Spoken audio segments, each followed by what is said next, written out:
Hello friends, स्वागत है आपका हमारे यूट्यूब के इस प्लेटफॉर्म पर। यहाँ पे हम बात करते हैं आपके जो गवर्नमेंट रिक्रूटमेंट या फिर पीएसयूज में जो रिक्रूटमेंट निकलती है उनकी बात करते हैं। तो अभी नेशनल फर्टिलाइजर लिमिटेड में काफ़ी अच्छी खबर आपको देखने को मिल रही है। यहाँ पे मैनेजमेंट ट्रेनिंग की काफ़ी अच्छी वैकेंसीज आपको देखने मिल रही है। तो जब हम एनएफएल रिक्रूटमेंट में जाएंगे तो करियर के ऑप्शन में हम देखेंगे एडवर्टाइजमेंट रिलीज हो गया है, रजिस्ट्रेशंस ओपन है। तो इंगेजमेंट ऑफ मैनेजमेंट ट्रेनी की पोस्ट में हम व्यू के ऑप्शन में जाएंगे तो हमारे पास एडवर्टाइजमेंट निकलेगा। दैट मीन्स जो ऑनलाइन रजिस्ट्रेशन है वो 22 अक्टूबर से आपके स्टार्ट हो गए हैं। क्लोजर डेट आपके रजिस्ट्रेशन की रहने वाली है 21 नवंबर। एंड अगर आपके जो फॉर्म फिलिंग में मिस्टेक हो जाती है तो उसके लिए एडिट विंडो ओपन होगा 23 नवंबर, जो कि 24 नवंबर को क्लोज हो जाएगा।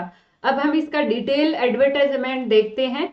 तो इसमें जैसे कितनी पोस्ट है एंड इसकी जो एलिजिबिलिटी क्राइटेरिया क्या रहने वाला है वो हम वन बाय वन देखते हैं। तो जैसे कि हम जानते हैं नेशनल फर्टिलाइजर लिमिटेड एक गवर्नमेंट के अंडरटेकिंग नवरत्न कंपनी है जिसकी इंडिया में 5 यूनिट्स आपको देखने को मिलती है। उन यूनिट्स के बारे में देख लेते हैं सबसे पहले हम।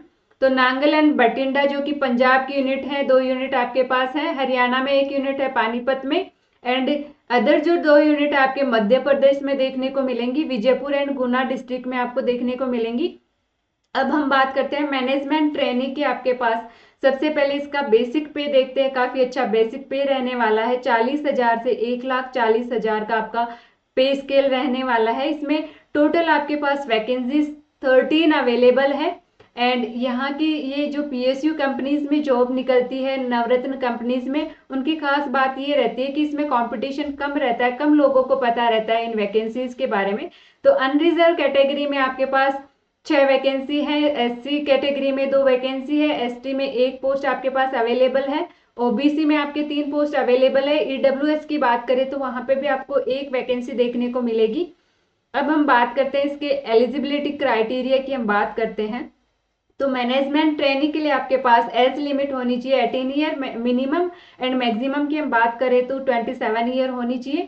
अब इसके साथ ही आपके पास बैचलर डिग्री होनी चाहिए, फाइनल एग्जाम आप क्वालिफाई कर चुके हो, जो कि किससे, institute of chartered accountant of India ICIA से आप कर चुके हो। कौन सा जो आपकी बैचलर डिग्री होनी चाहिए, सीए होनी चाहिए या फिर आपके पास ICWA होना चाहिए या CMA। और इसके अलावा अगर आपके पास 2 साल का फुल टाइम रेगुलर MBA है, PGDBM है या फिर PGDM है, और उसमें इसमें क्या होना चाहिए, मेजर स्पेशलाइजेशन आपका फाइनेंस एंड फिनेंशियल मैनेजमेंट में होनी चाहिए। परसेंटेज आपकी एग्रीगेट होनी चाहिए 60% फॉर अनरिजर्व कैटेगरी। रिजर्वेशन में आपके पास 10% का रिलैक्सेशन है, दैट मीन्स 50% होनी चाहिए SC ST and PWD students के लिए। तो ये आपके पास मिनिमम क्वालिफाई होने चाहिए। एंड अब हम बात करते हैं कट ऑफ डेट, जो कि आपके 30 सितंबर है। तो वो क्या डिसाइड करती है, आपका जो एज लिमिट है या मिनिमम एजुकेशनल क्वालिफिकेशन या एक्सपीरियंस की हम बात करते हैं तो वो इस डेट तक आपके पास कंप्लीट होना चाहिए। दैट मीन्स अगर आप परस्यूइंग स्टूडेंट है तो आप इस फॉर्म को फिल नहीं कर सकते हैं।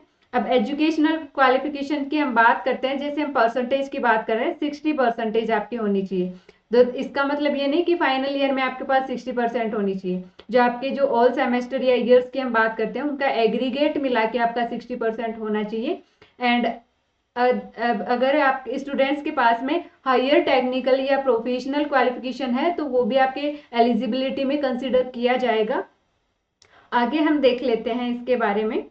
इसकी जो फी एप्लीकेशन फी है आपकी वो है 700 रुपीज़ मैनेजमेंट ट्रेनिंग की। तो काफ़ी अच्छी इसका बेसिक पे सैलरी है, तो काफ़ी अच्छी वैकेंसी आपको जरूर फिलअप करनी चाहिए। अब हम बात करते हैं प्रोसीजर की। प्रोसीजर आपका रहने वाला है, कैंडिडेट का रजिस्ट्रेशन होगा, उसके बाद में बेसिक डिटेल फिल की जाएगी, इसके बाद में फोटोग्राफ साइन एंड इसके साथ ही डॉक्यूमेंट्स या सर्टिफिकेट आपके अपलोड करवाए जाएंगे।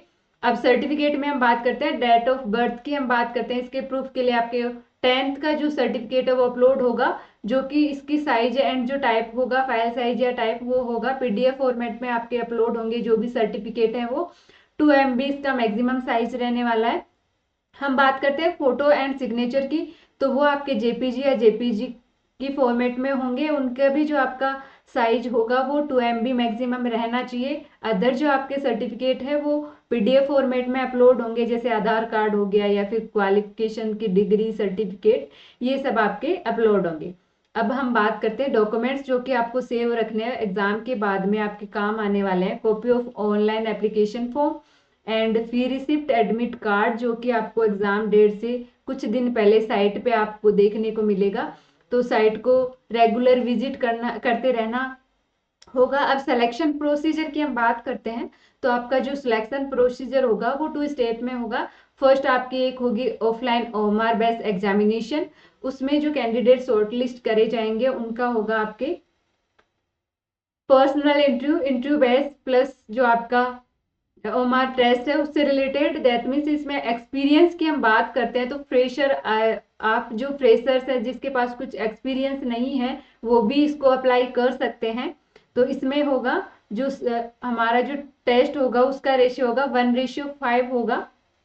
एंड हम बात करते हैं फाइनल सिलेक्शन की, जो कि टेस्ट प्लस इंटरव्यू के बेस पे होगा। तो टेस्ट के जो आपका मार्क्स का कट ऑफ का वेटेज आपका 80% रहने वाला है, इंटरव्यू का 20% करके 100% से एक फाइनल कट ऑफ निकाली जाएगी। उस बेस पे आपका क्या होगा, सिलेक्शन होगा। मिनिमम मार्क्स की हम बात करते हैं, अगर OMR बेस्ड टेस्ट है उसमें आपके पास क्या है कि रिक्वायरमेंट है 50% मार्क आपको गेन करने ही होंगे, तभी आप इसको क्वालिफाई कर पाएंगे, इंटरव्यू में प्रोसीड कर पाएंगे।